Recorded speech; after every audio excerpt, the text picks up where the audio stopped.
Thank you for that introduction, Ms. Bolstwick. Everything she said was correct.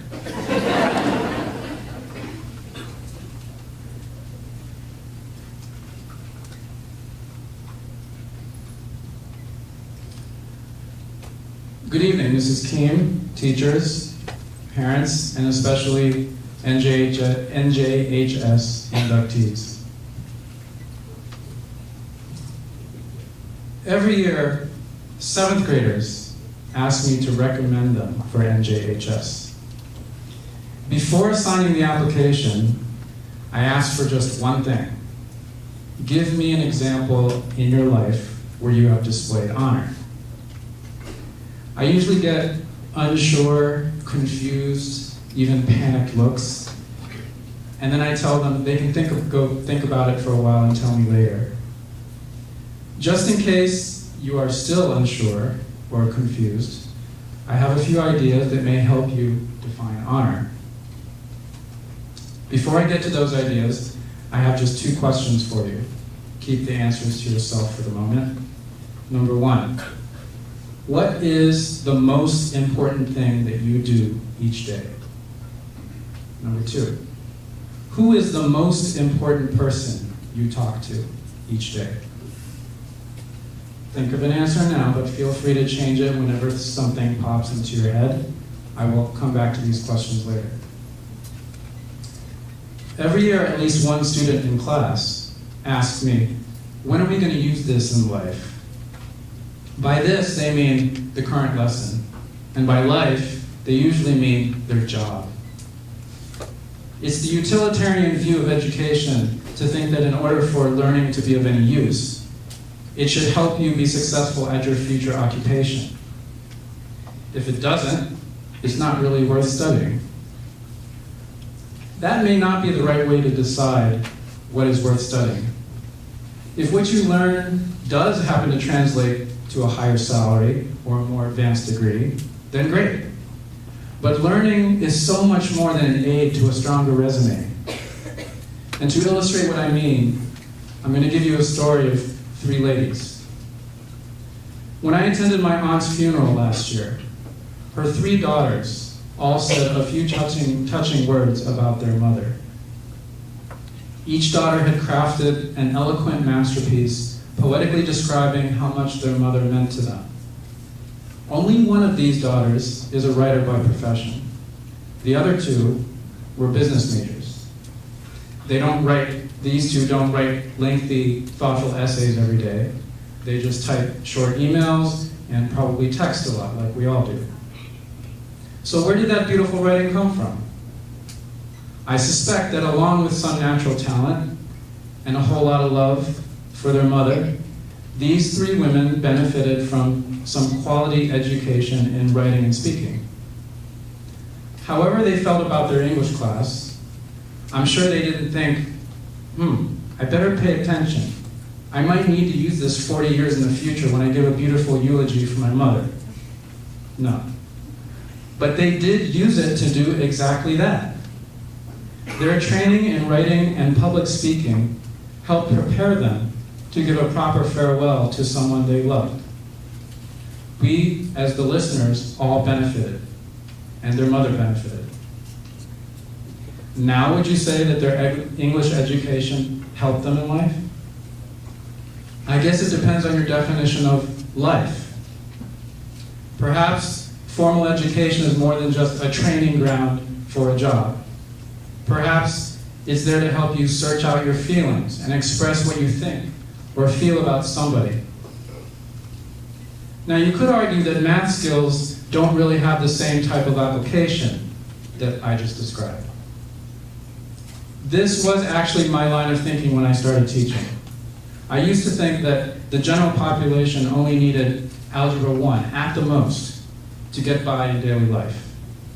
Those who are certain they aren't going to go into fields like engineering and medicine don't need to take more. But my thinking has changed. And it changed because I sat down and I thought about PE class. In PE, you stretch, you do some push-ups, sit-ups, you run, and then you play some organized sport.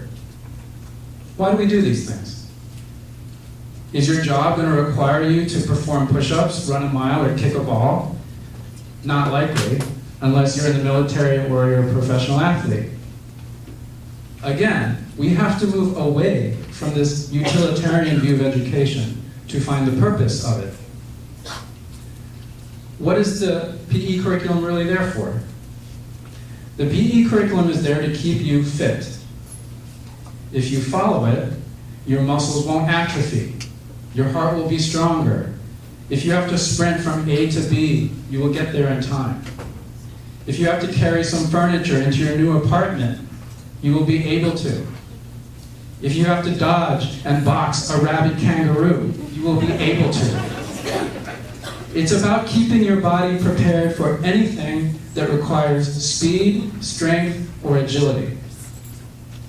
But if you don't stress your body, it will become soft and weak and unprepared. Soft is great if you're Charmin, but it's not great for battling kangaroos.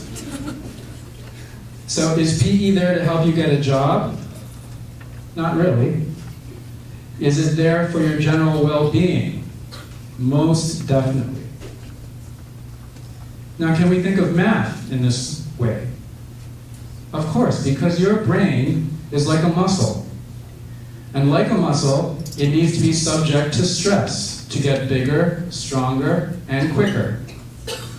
That's what all the practice, analysis, and stretching is for. The more your brain is pushed, pulled in different directions, the more it will be able to handle new situations with relative ease. When you focus on a mental exercise, your brain gets faster, stronger, and more agile. Now, I agree that you probably won't, say, factor a polynomial at work every day, but you will one day represent an entity in a different way without changing its essence, which is exactly what you're doing when you're factoring something. You probably won't change numbers into different bases, but you will help people who think in completely different ways understand each other. You probably won't have to know how many levels of infinity there are. There are an infinite number of levels, by the way. But it is good and humbling to know that there is always something out there that human beings still don't know and probably will never know, so that you don't get too cocky. And aren't all these skills things that we need more of in life? And of course, we can view all subject areas in this way. If you think hard enough, you can do it. Not just in math and PE. Not all of these areas will be your professional calling in life, but all of them train the muscles of your mind to be prepared for anything. And therefore, they are all important. So the next time you need to inject some meaning into some task that feels pointless, consider unlearning what you have learned about the purpose of education, if you have a utilitarian view of it. Try to look at the bigger picture and try to find a deeper, universal skill in you that the lesson or the exercise is trying to target, build up, or refine. Each one of you is living potential that all those exercises, projects, and tasks are trying to shape. When he was given a slab of marble, Michelangelo said that he saw an angel in the marble and carved it until it was set free. You need to be that perfect angel sculpture hidden in that slab of marble.